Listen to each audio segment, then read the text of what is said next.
Hey guys, how y'all doing? My name is Kieran, and this is Fox Off RPG. I'm joined here today of Rob Alderdman of Pulp Hummock Press, the creator of Gods of Forbidden North Volume 1, 2, and upcoming 3, which finished on Kickstarter there a couple of weeks ago. About 2 months ago, I think, isn't it? Yeah, Yeah. man, it's already been that long. Wow. Yeah. Might be longer than that, but time is Yeah. like all over the place for me. Yep. So yeah, thank you for coming on. This is absolutely amazing. I can't believe it. Well, thank you for having me. It's really an honor. I appreciate it. I'm having an absolute blast playing the game.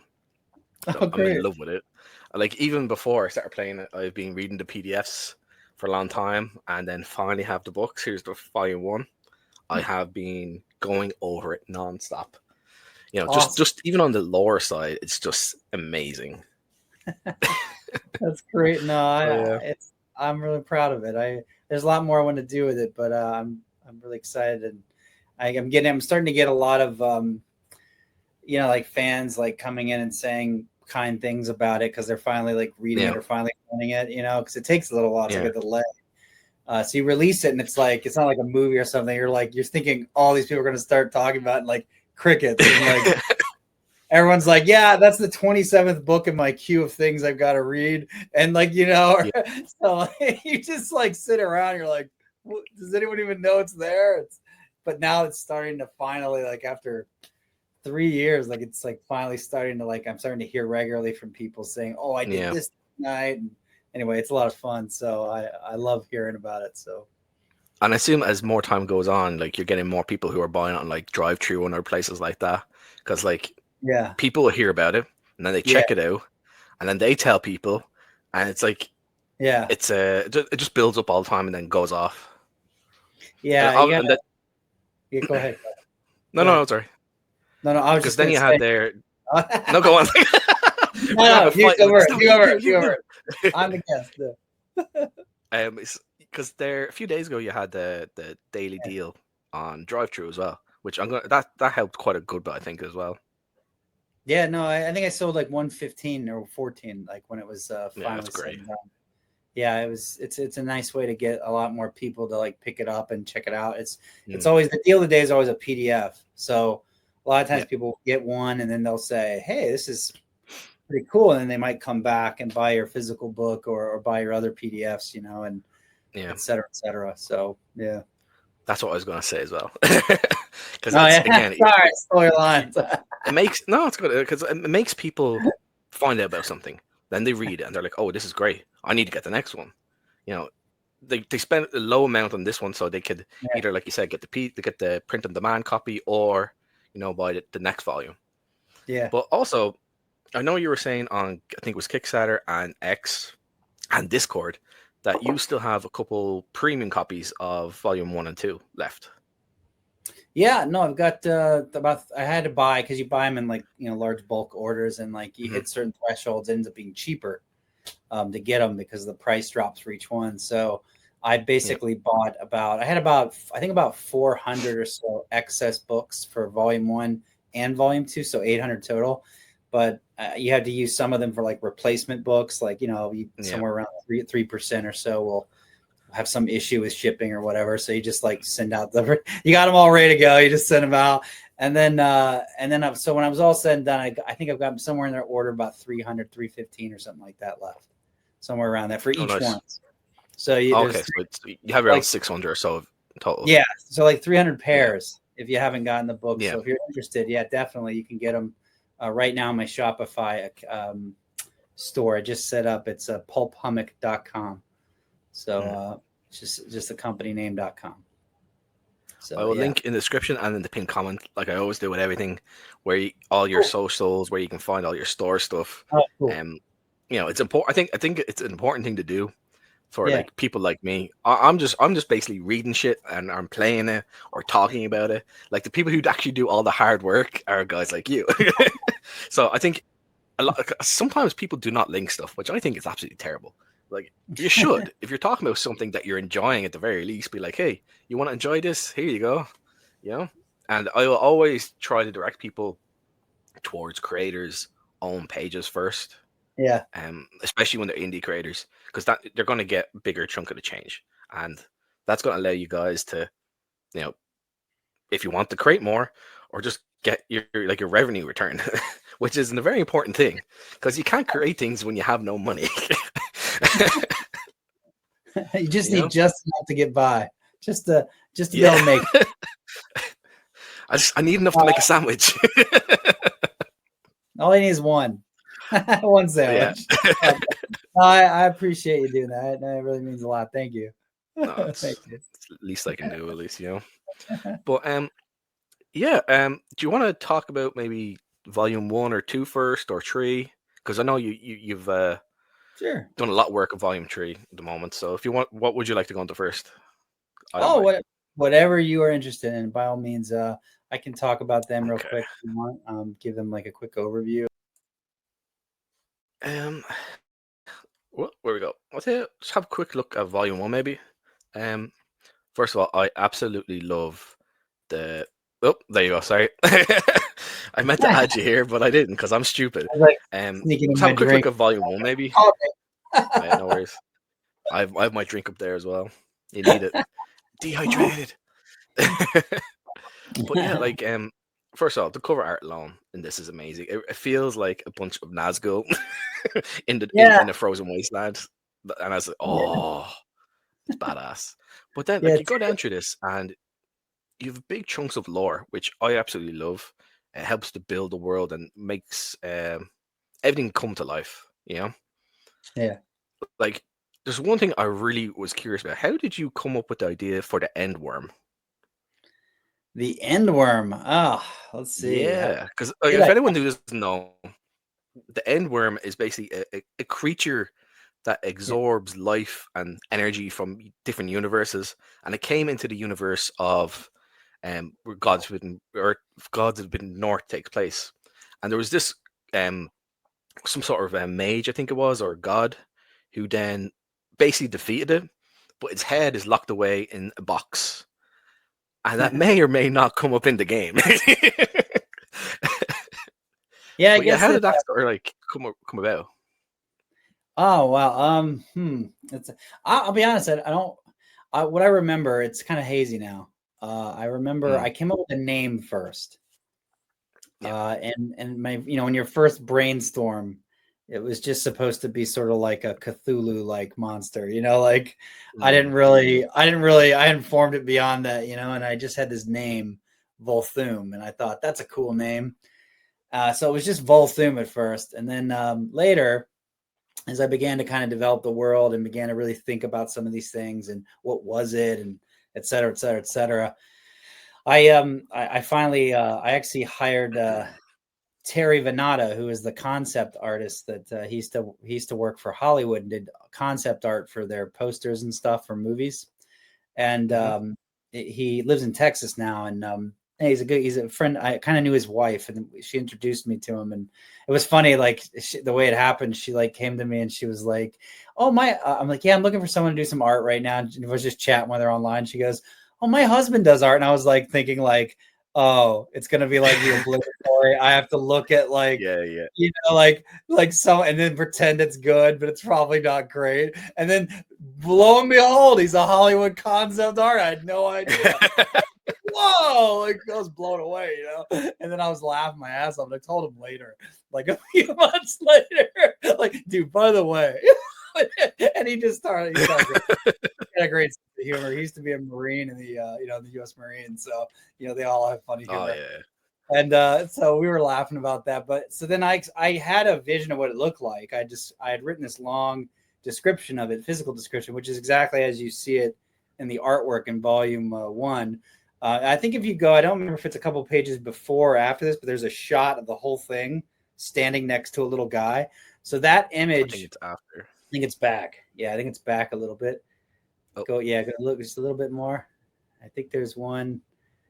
Oh wait, no, I'm sorry. Yep. No, you're right. You're right. You're right. Sorry, I couldn't see the whole screen. But I there's know this it one. too well.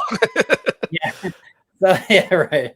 No, yeah, I think it's coming. Yeah, there it is. Okay, so that image right there of it was that concept art was the one that he came up with based on the description. I still did not have a lot about this creature, just its look, and that it was going to be like the big boss.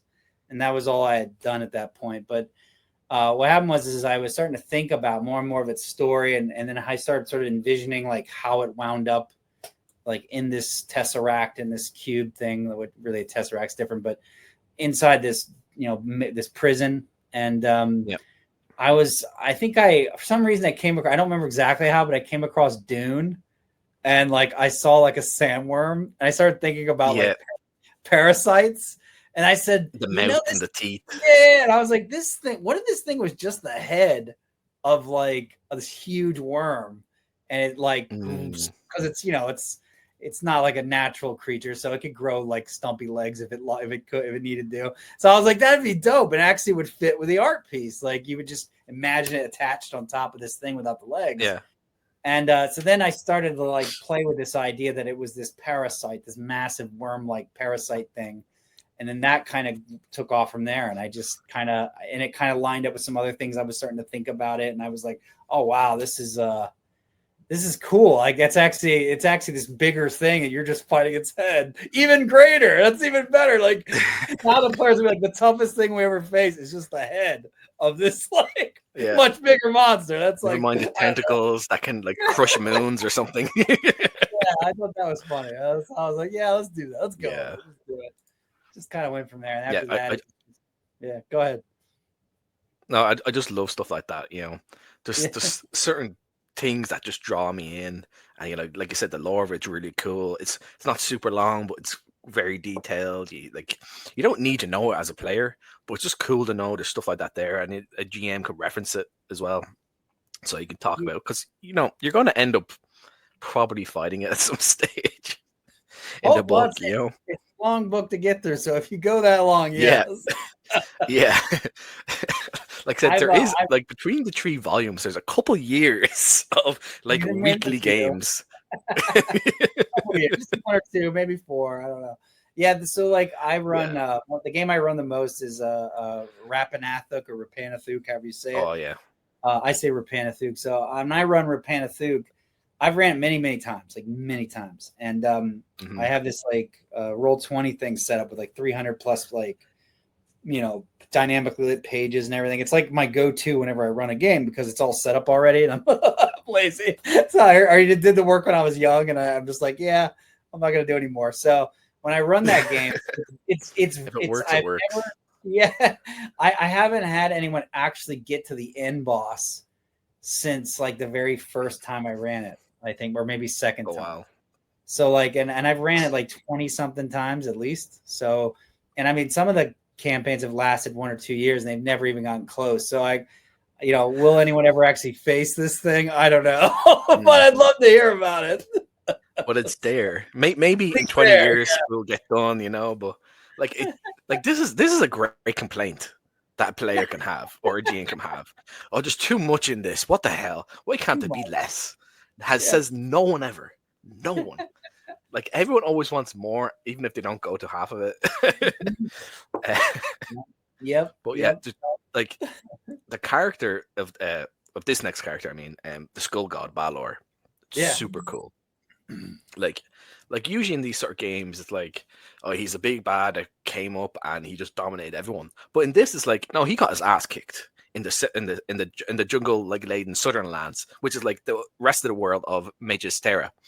And he got his ass kicked, and he's like, God damn it. So he goes up towards the north with his undead armies and essentially enslaves the Inuk people and the indigenous people in this world, and has them create his empire in the north. Yeah. So what were your sort of maybe influences or ideas of Balor? Is there anything in particular that like slapped together to create him? Oh yeah. No, there's tons of influences. He's so if you ever played Myth the Fallen Lords back in the day, there was actually like a bad guy called the Watcher, and he was like this sorcerer king who could like level whole armies and strip their flesh off with just like a word. Nice. And when I played my first time I played like a D&D light game was Hero Quest, and there was this bad guy named Balor, but then there was also the main bad guy of the first mission pack, which is the Witch Lord. And so my idea of Balor was sort of like the Watcher plus the Balor name plus Skeletor / the Witch Lord. Yeah. Like I was hoping you'd say Skeletor. No, Skeletor for sure. Oh yeah, I grew up. I loved Masters of the University, man. But yeah, no. So he was sort of like all of them combined into one, and I liked that. Actually, it's funny. Like originally, of course, my first thought was maybe he should be like a lich or something, and a lot of people think he is because he haven't actually appeared on the page yet, but he's not. He's human.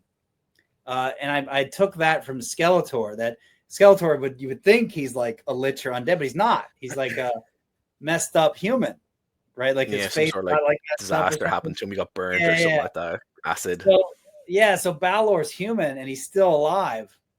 He's still a human, like although he's surrounded by undead, and he's a necromancer and has all his power. So he's actually still alive. He's human. He's just a twisted human, and his facial features have been disfigured from the things he's done to keep himself alive. That's sort of my idea with him. So that's why he often wears like a helmet and such, or has a face that looks like kind of sinister. But that was sort of the beginning of him. But then I started to sort of create more and more about him, and I started thinking like, well, what's like common with bad guys? Like a lot of times they have like. They win. They often lose, right? Yeah. And then they go around acting like they won. Yeah. So I thought that was kind of amusing. So I said, okay, how about someone kicked his ass? And that's why. And now he's here because no one actually really challenges him, and it makes him feel more special, more powerful, more full of himself. Perfect. Yeah, he just took over everything. Right. Yeah, because he's advanced compared to them. Right? Yeah. But then he really did take control of everything in the north. He just ended up like running the whole thing. Then he had obviously Castle Tair Naganon, which is going to show up in Volume 3. Is something that he had was the Nook people and the indigenous people of the Northlands. He enslaved them along with the undead to create all this. Yeah, so he already had his undead remnant from his feet, and then he lands in the north and says, "What's this?" And then he sees all these like less advanced, more primitive, tribal people, right? I say Enaruk is how I say it, but you don't change how you say it. Okay. It's just like Rapanathuk, Rapanathuk, tomato. It's just whatever. So like the people, he's like, well, first off, he's like, they're simpler. I can take over them. Like, they don't have like massive weapons of destruction like other more advanced civilizations. So he's like, I can take over them pretty handily. And because they're primitive, they're more gullible. And so he was able to take over them pretty easily because they're not like some united massive kingdom. They're a bunch of tribes and villages spread out, just living their life, right? And doing their thing. And so he's able to easily sort of conquer them, and then he turns them like, he already had undead, but not a lot because he'd lost a lot. So he starts, slaughtering some of these slaves and then, they served him in life until they die, and then they keep serving him in undead. So when you get to the castle, a lot of the undead that are there are Enaruk. You're going to see that they're primitive tribal like undead, but that's because that's what he was using. Some of them won't be though. Some of them will be your Gathan, and will actually speak your Gathan. So there's that kind of stuff in the third book right now that I'm doing that you haven't probably encountered quite yet with the other two books. So it's kind of exciting. But yeah, so that's did I answer the question? Sorry. No, that's great. I absolutely love this sort of stuff. I'm always curious about how certain things just grab me, and I just like, I need to know. Even just Volume 1, it's nearly 500 pages long. It's 482 pages, absolutely massive. You will be playing in this book for a long time because it sets up. My English is gone. You see, it set up basically the North region. So you're going to have the lore, you're going to have the history, you're going to have the hex map, and you have created not only just an adventure, it's an entire setting that has adventures. And you talk about in the start of the books, you can play this as like episodic if you want. Like you can start this adventure, you can go along. It might take a couple games, and then instead of doing all the hex crawl and outer exploration, you can then go into another mission if you want to get through things quicker. Or you can just do traditional gameplay where you're going to travel along, you're going to have random events. You know, GM's going to throw in other encounters, perhaps. You know, or things that pop up. You know, which I think is a good thing to do, because especially with bigger books, people will just read and be like, this is how I have to do it because it's written on page 1, then page 2, then page 3. So I think that's I just think that's a really cool thing to do, because it doesn't really occur to people to do that. It never occurred to me before anyway. I might just be a dumbass, I don't know. No, I just read a lot of books and take a lot of best practices from places I saw.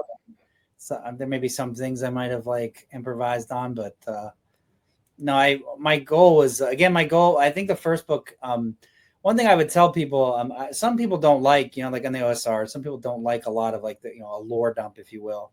I don't feel like it is a lore dump because of the way I presented it, but some people still don't think that. And they can think that, it's fine. But one of the things I think they might not realize is that since this was really designed to be one book originally, and it just got so big and it became like necessary to break up just from size reasons, but also for budgetary reasons, you know, just the amount of art you have to buy and how much that costs. So like, you know, I'm very glad the way I did it. I had to do it that way, really. But the first book gets packed with all the excess, like cultural, historical stuff. Yeah.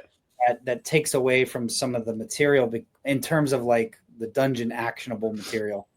So I think a lot of people that maybe dismiss the book may not. It's because they viewed that one book as what the other two will be like. And if you've looked at volume 2, which I know you have, it's not quite like that. Actually. It dives right into it, and it's like here's all here, you know, and it's like 500 something pages of stuff. And the third book is exactly the same. Chapter 19, Castle Thargan. It's just an overview of the castle. It's about 7, 8, 9 pages. And then the next chapter is the lower halls. The next chapter is the upper halls. You know, just boom, boom, boom, boom, boom. That's all it is just this massive mega dungeon and everything underneath it, down to this big, huge cave, you know, where it was ancient city was that you read about all the way back in volume 1, the Cyclopean city of chaos. So like, you know, it's like the big major events where all the major historical events happen are all kind of packed into this last one. And you get to find out about Balor's backstory if you explore enough. It's not info dumpy. A lot of it's through what we call NARBs, narrative bits. So like just little pieces of evidence that you can find in any order that if you assembled them together, you start to realize their significance if you want to, you know? And so there's a lot of background stuff that you probably skimmed on in volume 1 or 2 and didn't pay much attention to. That's all going to kind of come together in the third book in a really cool way. So that, and that's how it's meant to be experienced, like by the player. You know, they're not going to ever, like you said, they're not going to hear all that history. They're going to go out in the world and find a little bit of this and find a little bit of that. And eventually they go, wait a minute, this thing over here, that links up with what I heard about this over there, you know, and then they start piecing together, you know, and like they come across a statue is going to have something on it, maybe, or a scroll somewhere, or maybe like the DM might have, like a priest character or, you know, some sort of magic user who will naturally know more about the world. That's how I usually play these games. Is they're generally the more intelligent people because, you know, magic and stuff like that. So maybe they might know something, or a tall tale or a little bit of history, and that can be plugged in and stuff like that. Just it makes everything come more alive, and it's also a natural way of learning about the world without sitting down and reading a paragraph or two. Yeah, like I said. One thing I always did as a referee is if I screwed up the official lore in a product when I was running something, is I would act like that was intentional, and that person just didn't know the real, like they had heard or figured out something wrong, and then I would give different, you know. And that's like, by the way, that's the secret, referees. You act like you planned the true it history all is actually. Yeah. No, that guy I thought the history was this. Did he? Yeah, right. No, right, exactly. So you don't have to know all that. You really don't. You just need to know the basic, really the last couple of paragraphs of the history chapter, which is just that why is everyone going to Vulcangard? You know, these adventure types. Yeah. You know, and that's all you really. Which I think is great. Because Yeah. for anyone who doesn't know, just to do it quickly, is Balor is basically defeated, or at least that's what everyone thinks. So he then sort of disappears. The Hadean Empire takes over more or less parts of the Northlands, and in the Southlands, um, basically the Hadean Empire begins to crumble and fall apart. And it's only really surviving in the north because it's just so self-contained. It's it sustains on its own and is away from other countries and cultures or whatever. They're not interfering and causing the chaos and maybe potential war. 'Cause that's the way I also put it in my solo stuff. Is I saying there's conflict going on, just disasters. Everything's falling apart, and naturally, when things fall apart, they start going real bad, real quick. You know. But yeah, I think that was a great way to do it. It's based 20 or so years later after the fall. So it's still fresh. It's not like something that happened 200 years ago. It's still really fresh. So I think it's cool. And like Refugees explains why it gives a reason yeah, why they come to the city, because hey, there's none of that other stuff here in the way it is yep. and down back in the Empire's lands, in the old Imperial lands. So you have a reason to be there, and then of course the whole like, hey, this castle, guys, hey, we want you to clear this out for us. Treasure, loot, glory, and then everyone attacks you. Yeah, you die and pay us. That's perfect. you know. So just before we talk about Volume 2 a little bit, sure. Again, let's finish a few things off in Volume 1. Like there's going to be cult stuff going on. You have stuff that touches on religions and customs of different groups of people, which is all going to play a role, how you're going to role play and interact with people and characters, NPCs. Again, like the cult stuff is really cool in the book, and it's going to come into play quite a bit more in Volume 2. But yeah, like in Volume 2, it starts off pretty quickly, just an introduction of basically what happened previously, where you left off on the last adventure, and just like a counterbalance if you want to make things a little easier, a little more difficult. And just an overview of what's in each chapter essentially. And then page 22 is where it starts off from the beginning of the book, of where actual adventuring and stuff goes off. So there's 532 pages in Volume 2, and it starts off straight away at page 22. So you get right into it real quick. Like you said, because Volume 1, the first, I think it's 70, 80 pages is, again, of how to play, or ideas on why you can play, the chapters, and some history. So as you were saying before, like Volume 2 is not like a big lore dump or anything like that, which I don't think Volume 1 is at all. This is very well laid out and done. Yeah. It's the setting material appears in the first one, so it eats up more of the adventure material. But now you get mostly adventure in Volume 2, and the same thing with 3. It's going to be all really, it's going to be all dungeon. That's the third one for the most part. Yeah, like 80% dungeon. there's no like there's no event based adventures in the third one. Like there's one or there's two in Volume 2, and then the rest is dungeon stuff. But like this one's it's just a big mega dungeon. It's just that's all it is. Literally, I was working on the curtain wall today, like going back and touching it up and stuff, and adding a few details based on later stuff in other chapters. But yeah, it's just a giant mega dungeon, man. It's just a big castle. Yeah, it's awesome. I can't wait to. Can't wait to. In Volume 2 here, it's like it goes pretty damn hard, like pretty quick, and like the first bit of it does kind of take place around Velkengard, which is like the main city, but like once you get down to, I think it's like page 160 or 170, it's going to have all the underworld sort of stuff happening, and that's going to be a lot of dungeons. But before that, you're going to have like cult stuff going on in the city and our surrounding area. It's all pretty. I don't know how you done it. It's amazing. The children. It's funny that the first two. One is like I wanted to give a tavern. I realized I didn't give like like I had the Brick Mammoth, but I was like I want a tavern in Cancun, like because that's like the last point before you go to the castle. Like everyone's gonna go to Cancun and then say, all right, let's get a boat and cross. That's gonna be the best way to do it. And it talks about that in the third book. But like I was like, I need like a really believable tavern that's like they're always going to be stopping at, and then I need something bad to happen there eventually, that doesn't kill everyone, but like it's something the players have to deal with because they love the place. And so the first adventure chapter of volume 2, James Spahn, I told him my idea, and James Spahn is a really great guy and very well published in the OSR. Did White Star. He's done Lord of the Rings and such. I think with Adventures in Middle Earth or something like that. He did a lot of that material and worked on a ton of IPs actually. But anyway, he was real excited to join the group, the project, and so I gave him that and was like, hey, would you do that for me?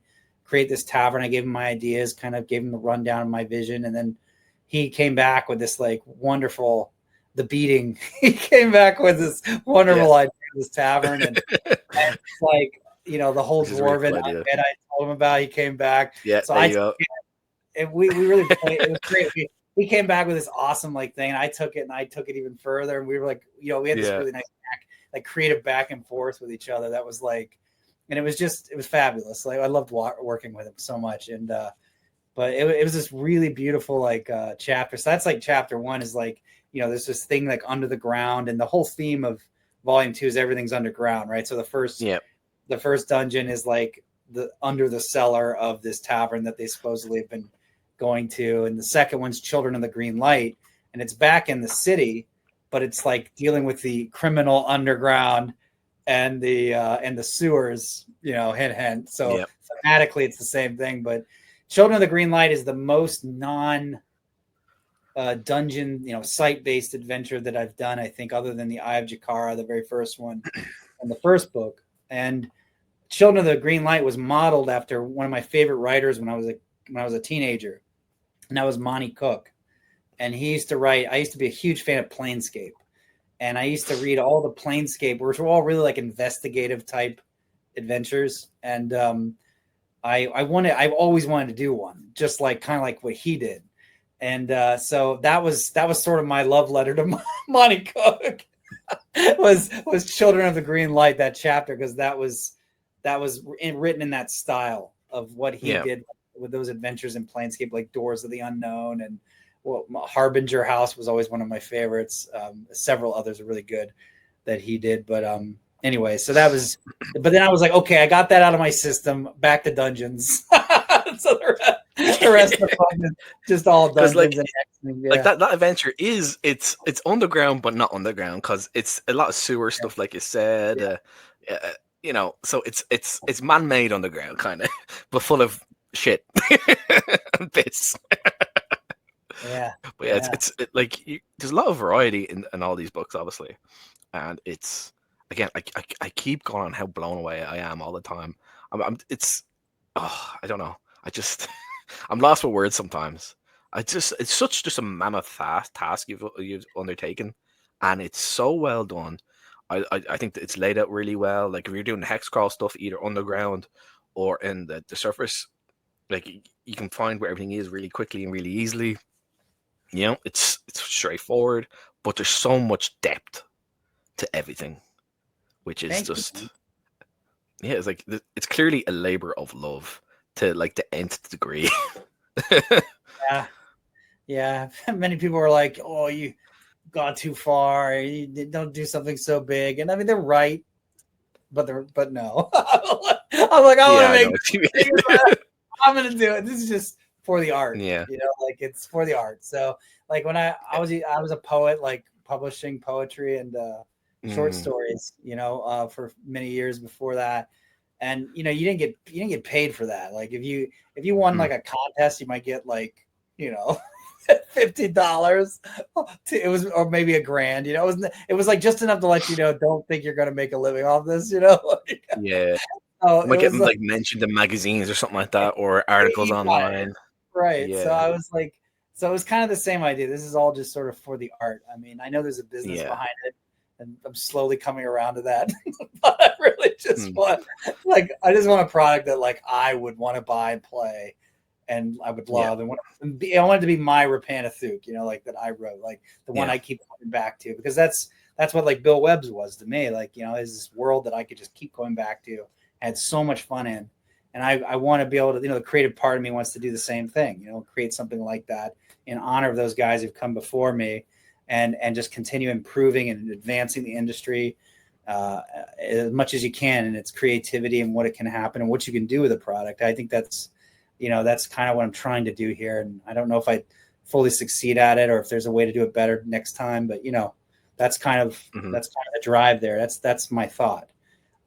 It's to make a beautiful, fun, world that you can be just totally immersed in and forget about, all our boring real world problems.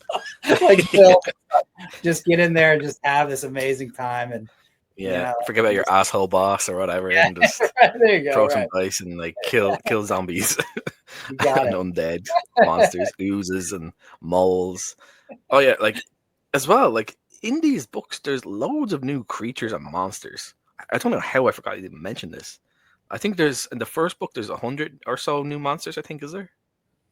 It could be more than that. It could be like, I think it's like total like over 200 maybe, but I could be counting. Okay. I could be both volumes. I mean, like I could be mixing in volume 3 monsters now, so I don't quote me on it. It's kind of so there's a lot of new monsters and creatures. Which is insane. And some of them have a few new spells and abilities and stuff as well. Yeah, I only had a couple in the first one. I don't think there were any new spells in the second one. There will be some in the third one because obviously you're going into like Balor's fortress where he like Karak Varn is like his tower of sorcery where he made stuff up. So you might find like new spells and stuff probably in that one for sure. Like, but it'll be like really high level stuff. But yeah, like I think what was I gonna say? Dang, I just lost it. The monsters. So like my players, I play with like a crew when I at least I used to. We all kind of moved off and we don't get to play as much together. But when I play with my old crew, they were all these really older, advanced, like players who'd read every monster manual from every edition and could quote their stats at you. You know what I mean? And what I found, I was always their DM, and so I was like, after a couple of campaigns where you run standard monsters again, you're like, nothing surprises these guys anymore. Nothing gets them scared. Nothing except the one or two times I brought in a monster they didn't know what it was because either I'd taken out of some book they hadn't read or I had made it up. And what I found is that to capture like that wonder when you first fought like a zombie or skeleton when you were like your first time ever and you were really scared of them because you didn't know what they did, right? They weren't like a bunch of numbers. They were a monster, and so I feel like the only way to get that back with older players, especially like OSR grognards, right? Like they've all played every edition or at least read them, is to make something where like they don't, maybe it's familiar, but it's a little different or it's just totally unknown. And like that makes them scared. And when they're scared, they start playing the way they really, like these characters really would. If they didn't know what that was, they'd be like, wait. Role playing properly again. I think so. Yeah, no, I and that was my experience, that they would get really scared over something they didn't know what it was. And it was so funny to see it because these guys would like, oh, whatever, it's a troll. Oh, whatever, it's a hill giant. And you're like, but when they didn't know what it was, they just got really scared. And like, that was the best way to like, they got excited and then they would think that campaign was memorable. And so I was like, I think I used like regular monsters from the OSE referee book for like wandering monster tables, but I didn't. I tried to make it where most encounters took a monster that was standard and gave it some new twist, or just made new monsters. And that's the reason why I wanted to make it. I want to make it scary, And I thought that's going to make a campaign memorable. It's going to make it fun. So. Yeah, and so you're also, since you're creating new monsters, if people can also plug those monsters in their other games as well, So there's this that's part of the reason. That's another great thing about adventure books and campaigns and settings is almost always you're going to have new stuff, and that new stuff can be used in our arsenal for anything. So, which I think that's always good. And it's also good, like you said, if you have a bunch of players who are very familiar with a lot of stuff from, say if you're only playing one game, you're playing that for years, you're probably going to know most of the monsters Oh, gee, by hearing their description. So we can just throw some other stuff at them. That's always cool. But I really there's one thing hated it when they would tell me what the monster's AC was, and I was like, like, yeah, how do you know what its AC is? You don't know anything about yeah. it. I was like, Never do that. Just say, because when you're at a table, especially when I was a player, I'd be like, "Am I close to it in the AC?" You're like, you're always trying to get a little bit of information from the DM, no matter how ridiculous it is. It's like, because the idea of like hitting AC is you swing your sword or axe, or you stab your spear at the monster, and the idea is the AC that they move out of the way. That's how I always played it, So they're sort of dodging your attack. Like, did I nearly hit it? I don't know. Did you? But just one quick thing about Volume 1 and 2. Sure, you have like in Volume 1 you have your overland travel, but you also have like stuff like wind and weather effects and how that's going to affect your character. The cold, how cold it's going to be if it's raining. And since you're in like frozen land, depending on the time of year, it's going to be more severe. So that's something players have to keep in mind. And the DMs, which is, I love that sort of stuff. I love sort of a little more survival.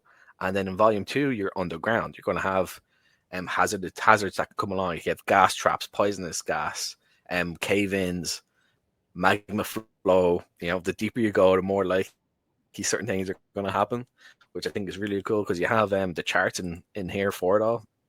It's a little bit back further, but it's great. Because it's just you're in a new environment, so you're getting like a completely different experience. Because above the overland, you're getting the weather and the wind, but in here you're getting the heat and the pressure and all the stuff comes with being underground. So and the chaos, it's like being transported to a different part of the world. Yeah, being transported to a different part of the world. Yeah, I envision cool. it where like what I wanted was like I wanted the wilderness travel to be like during the summer it's challenging, but it's not as challenging. But when the winter comes, and obviously it's meant to be a longer game, that's pretty tough. Like to get out there and like survive and go far. Just the weather alone is really brutal. And I was trying to make it where like players would have a reason to go, you know what, it might be smart to go underground. I wanted to like we could go around all that, but then we're dealing with underground, which has its own problems. And that was sort of the idea, was like to give decision points where the players felt like, they choose how they want to get to point A, but there's different hurdles based on the way they go. And that's kind of the fun part of design, right? Is to give meaningful choices that have their own sets of problems. But you kind of get to choose what those are and what you want to deal with. So and there's also several, I think there's a dozen or more access points to get to the underground in the world as well. It's not just you can only come through this one port. There's different ways to get in, and some ways you're going to require access keys. Other things you can stumble across, So, and some of that stuff might be early on in game. You might need to hold on, or maybe you don't. You might come across in the wild. So it's the players are going to have to map what's going on. At least that's how I would play with people. Like, here's a location. Here's what at the location. There's some weird indentation mark. Maybe something goes in here and might unlock something. You need to keep track of all that stuff, obviously. But I love this. No. I've been reading a bit more on Volume 2 the last few weeks as well. Just for fun. But the artwork you have, all the guys who've done art is amazing, because you got like basic expertise doing a couple things as well for you. You had Vic, he done some of the writing and helped out with some of the dungeons, I think, didn't he? Yeah, Vic drafted late to the Barrow of 8 in Volume 1, and then originally when this was one book, and it wasn't 3, he had he gave me like 20 encounters for the Underdark, for the Underworld. Oh, nice. And so when they got pushed off, like I was like, oh, well, Vic just helped out Volume 2, by the way. I told him, and he was like, oh, cool, yeah, I did a lot more than that. I wrote the thing, and he started making this joke. But so when you get another any, he'd be like, yes, I got another any as well. I've seen your interviews, and when he's there, he's absolutely hilarious. I love him. Oh, he's hilarious. I love John as well. It's great. Yeah, no, John. Yeah, John's done art for me, and he's been doing art since the very first one, and I really enjoy it. He's had me on several times on his show, so I always appreciate that. I just actually talked to him the other day. He's because I'm sending out my art batches. You send them out like a batch of artwork with all the instructions and like a PDF file. So you have to like write it up and like, so like, you know, John gets like these 15 illustrations. This guy gets that. And you're trying to like, you know, you play to their strengths. So like one artist is like, say, really good with like making symbols.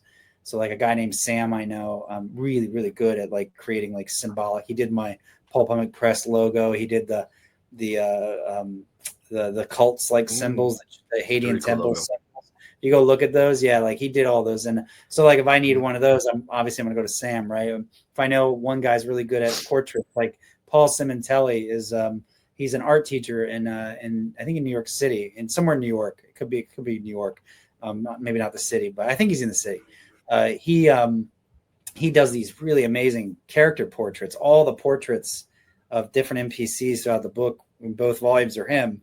And I'm like, he's my portrait guy. Like he's so good at it. But then I finally convinced him to do like an actual image in volume 2.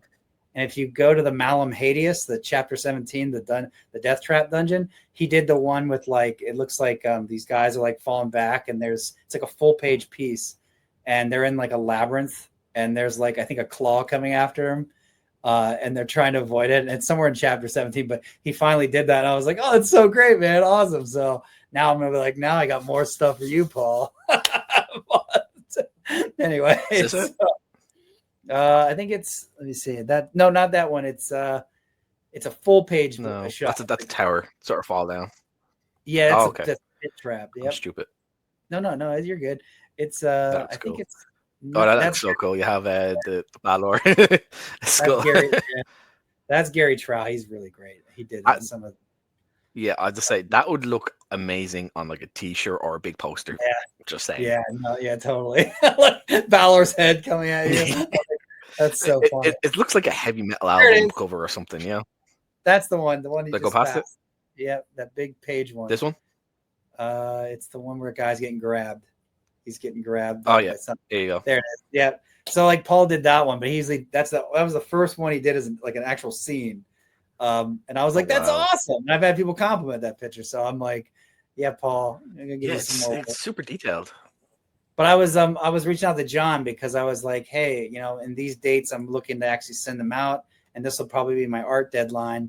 And I was like just touching base with all my artists to make sure that they were on board for volume 3. And so they're all getting back to me now. So John got back to me and was chatting with me and saying he'd love to do it. So I'm excited. That's awesome. Yeah. Keep the crew together for one more. Yeah. One more party. Because I know I've heard people like talk about what it's like to work with you, and they're all saying like you're the best person they've ever worked with. You're really snappy on like, yeah, like I've heard people like, I know John and a few others have talked about like how like you're paying people pretty quickly or almost straight away. Well, other times people are tracking down like guys to get back to them, and like, oh, it's been like 2 months and I'm still not getting my payment when I should have got it, you know. So, and obviously I've heard people say like you give out good outlines for what they want for art, and even if they don't do 100% of what you like, there's something in it that you do like, and you'll maybe have to change it a little bit, or say, okay, cool, that will actually be useful in a different part of the book or in volume 2 or volume 3 later on, you know. So I think that's pretty cool. So it was like that back and forth, like I'm a writer, but I view myself as like an artist, right? So I whether you're a real artist like on the page drawing or like more of a word artist like me, I feel like it's fun whenever I have an idea and I throw it at you, and then you come back with something, even if you got it wrong by mistake, and like sometimes they come up with stuff that's really cool, and then I go, you know what, I like that. That's better. And then like, so like, I'll give you an example. One time, John, since we're talking about John, we'll talk some smack. John missed this detail. He was supposed to, it's funny. He was supposed to draw this Tower Vartoriak, and the tower is like 400 feet or whatever tall. It's huge. And somehow he missed that detail, right? So he drew this like little tower.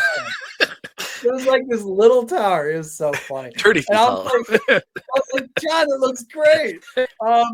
It's supposed to be 400 feet, not 40. You know, like he missed the 0. But then I was like, you know what? was like, I looked at the book real quick, and I was like, well, I was like, there's no time to go back and have him redo this, and I'm not going to force this poor guy to redo this entire. It took like 2 weeks or however long it took him to draw it. And I was like, I looked around and I found this guy named Mazos the Kindly One in the first book. And originally he wasn't in a tower, he was in a hut.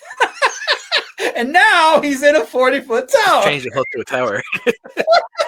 There you go. So I was like, let's just make this baby. And that just needs more vertical stuff for players to enjoy. You just roll with it, right? Cool. Like just roll with it, Tom Cruise style. Each egg. Yeah. You gotta watch that movie. It's not like a major change. It's not like you're changing entire backstory of something that's core. But it's like I just changed from a hut to a slightly bigger building, a tower that's 30-40 feet tall. Not a big deal. I think and then instead of having if there's any combat there. Well, it can be. That guy could be a bad guy. He is a bad guy. Yeah, I know. You might not know it right away. Yeah, but But it's chaotic neutral. You never know. Yeah, I think I happened a few times where like an artist would do something they didn't quite understand, or I didn't explain it well, or they just missed the detail. It happens. And but I think every time I took what they gave me and was like, let's just make this work, and it was fun. But that's cool. They said that. That's really neat that they said so. That's a nice thing to say. That's cool. Yeah. So that brings us on to Volume 3, which I know you talked to this there on, I think it was a Kickstarter update. Yeah. And I think it might have been on Discord as well. The amount of encounters.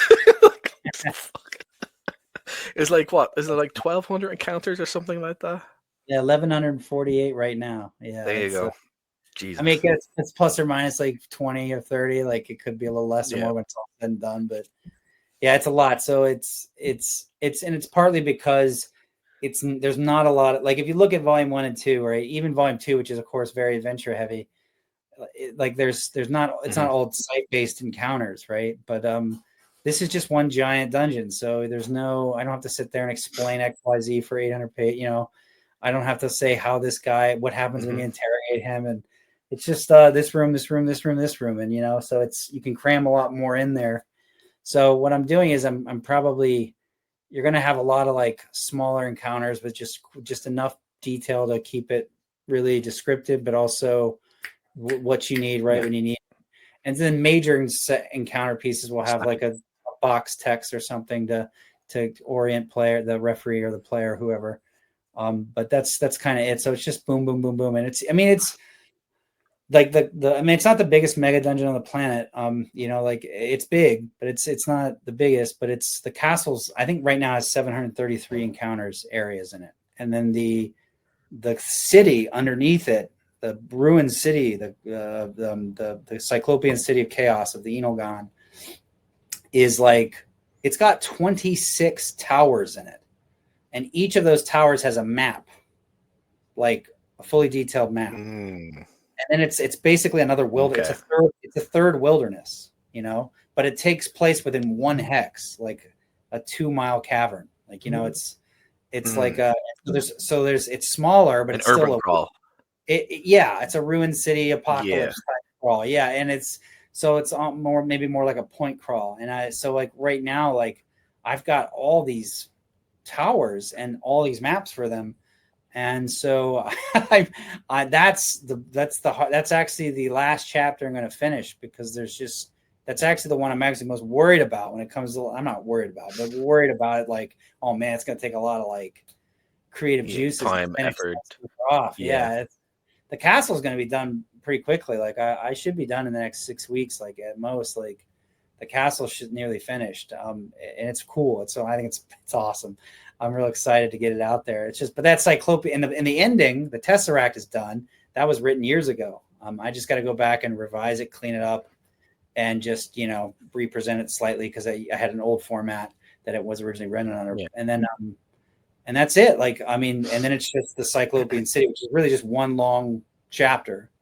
So that's going to actually be I think that's the thing I'm most like nervous about. And that's like feels like my biggest challenge is that city. So, but it's going to be fun. If the gloves are off, it's designed for 12 to 13th level characters, basically top of the top of the tier. So Oh yeah, yeah, if you're a 10th level going there, goodbye. yeah. I mean, you can probably hang out for a while, but you know, you don't be. Goodbye. I mean, really, anything 9th level over, right? It's pretty. Yeah. But Kick your head in, see what happens.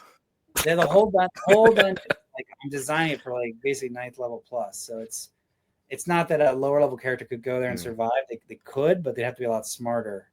I'm not saying that high level characters can be dumb. They can't either, but you know what I mean? Like they can't just rely on their brute power like the way that a younger or magic ability or stuff like that. You have Yeah. to pick and choose your battles. Yeah. Right. But I'm trying to what I'm trying to do as a designer is I'm trying to say, like, I want there to be like physical avenues into the castle, you know, different tactical choices you can make. And I want there to be evidence of like what might happen down this way versus that way. So you feel like you're making informed decisions. But I also want you to be a high level character who can use your abilities to overcome things. Like I want you to be able to 9 times out of 10 use your awesome ability to do this or that, because that's why the heck you want to be that level, right? I mean, that's why you got there. So I'm trying to make it where you get to use those abilities as much as possible. And every now and then something messes with that, you know, like every now and then something messes with that so that you know, something throws something back at you here and there, but not too much, you know, like I want you to be able to Trapster or some sort of strange encounter that mess you up a little bit. Yeah. Sort of remind you of it's more dangerous than you think. Yeah. Yeah. No, but even in OSC, like a 9th level character is not invincible. Like it's not like the other editions, but it's, you know, all it takes is one giant to hit you, and even 98 hit points isn't that much. You know? 1 or 2 of those, you might be dead. Yeah. Yeah. Just hope they roll all ones. You know, that's your only hope, and then you're still depending on how you rolled up your hit points at the beginning, and if when you were rolling a dice and you leveled up, you might have rolled a load of ones yourself. Rob's rolling really crappy today. I think I could take my chance on this hit. That's right. Yeah. That's a perfectly effective strategy. Yeah, and like what every player does, this is my lucky set of dice. Yeah. And then like Griff, just keep rolling 1s, 2s, 5s. Oh no, what happened? You opened your mouth. That's what happened. My brother my brother had this like workout glove with like the fingers where you stick your fingers through, you know, and he called it his Michael Jackson power glove for when he would roll dice like. And my brother's so funny. He's actually helping me with the Cyclopean City. He finally was like, "Yeah, I'll help you." I had to do 2 books. 2 books I had to publish to convince him to help me, because he's like the most brilliant player I've ever played with, bar none. Like he's so creative and so funny. I was like, "Dude, you gotta help me with like some of these ideas." Like he's like, "I can't." He wants some cred. That's it. He wants some cred after you've done all the hard work. He's not like that. He's not actually. No. He was like, I had to convince him still. Like he was like, "Nah, too much for you." But no, he was like, "No." He goes, "I'm not a writer, Rob. I suck. I write." I'm like, "I don't care about your writing, dude. That's my job.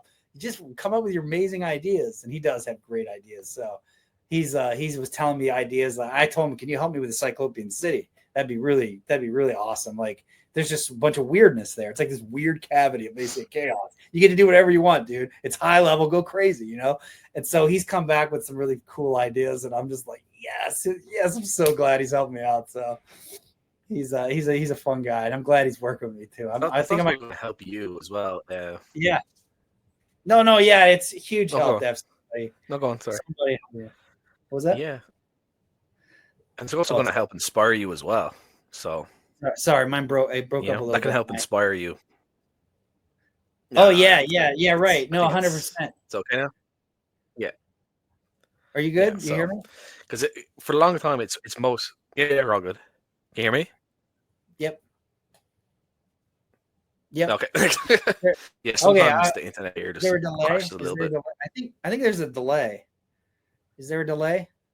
I think it's like a fraction of a second. Okay, yeah. Yeah, I think there is. Yeah.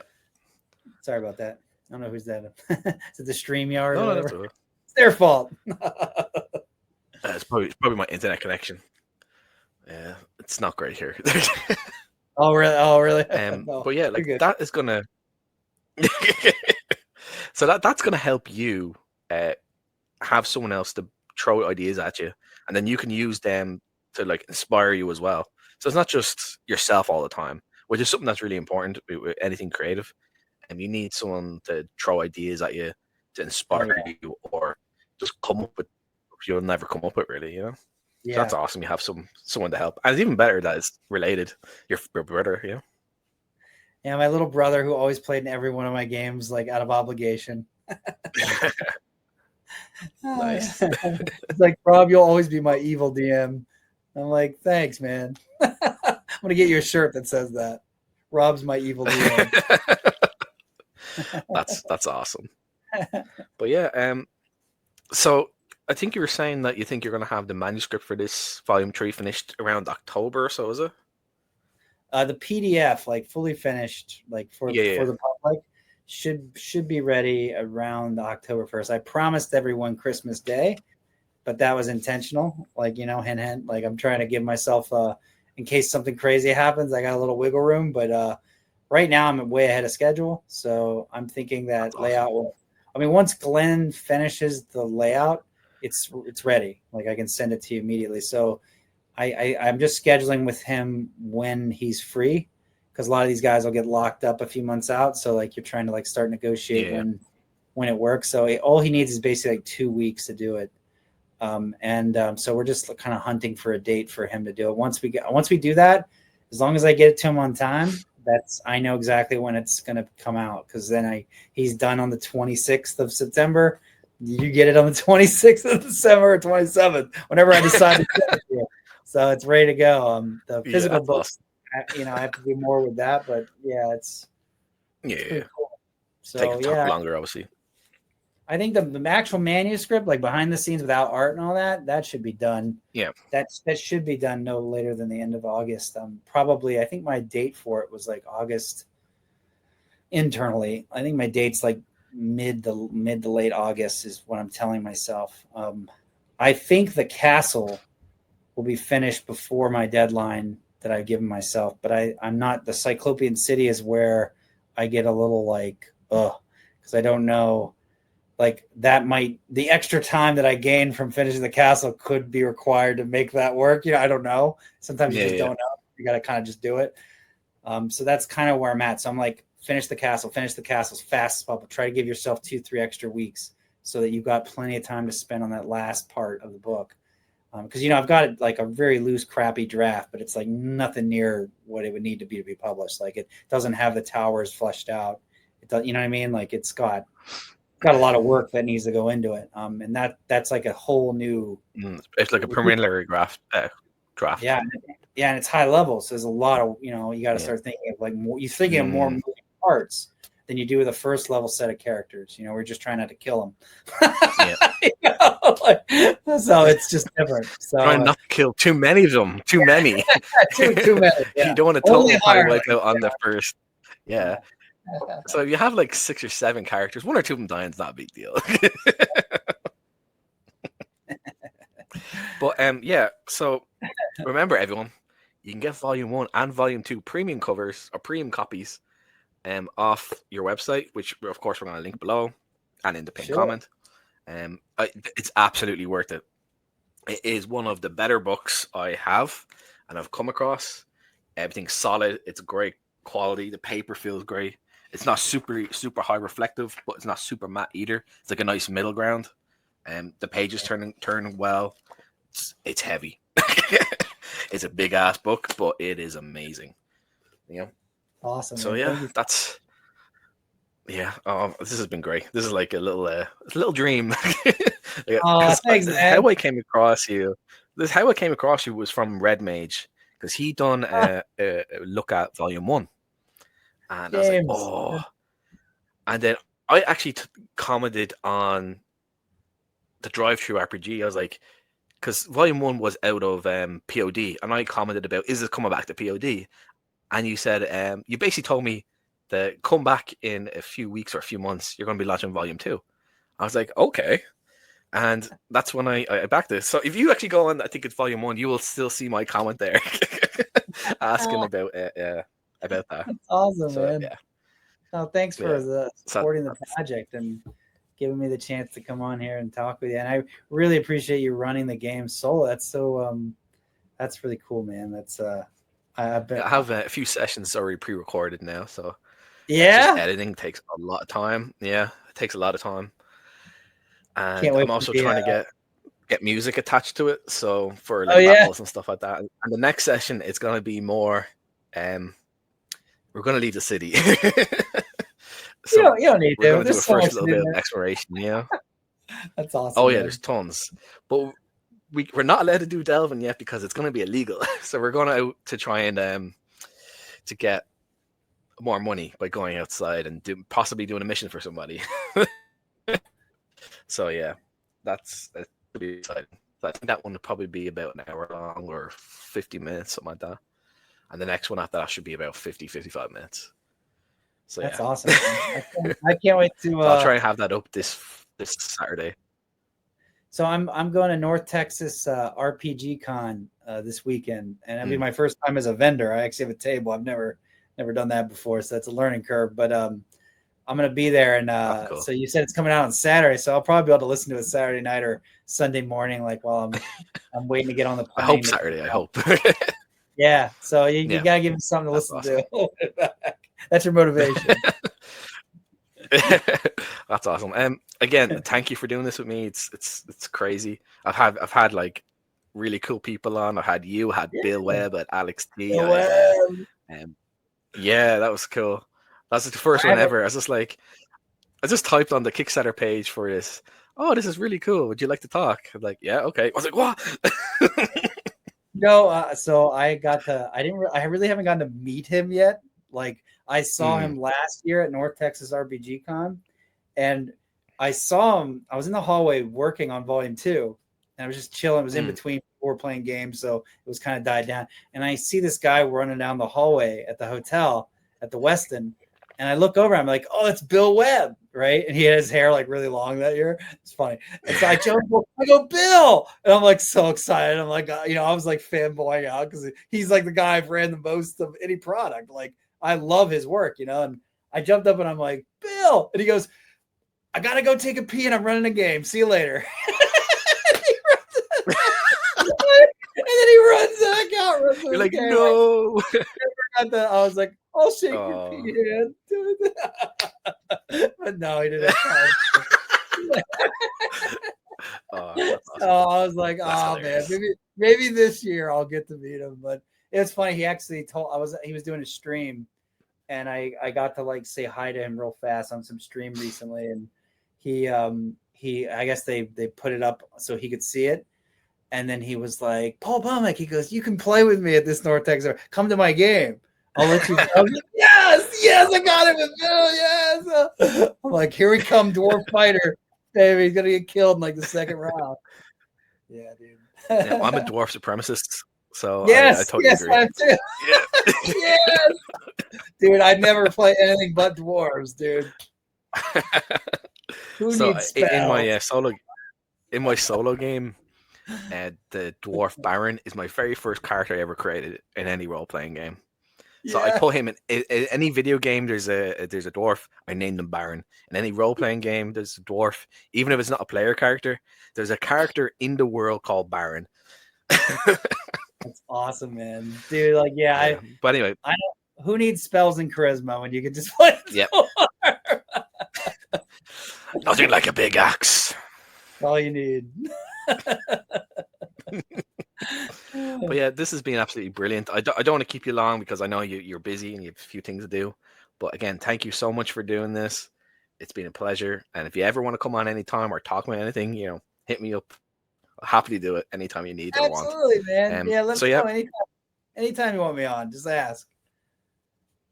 No worries. So that's it, guys. Thanks again for tuning in and watching the video. Remember, like, comment, subscribe. If you leave a comment, I will always try to get back to you as soon as possible. That's it. See you all again soon. Thanks a million. See ya.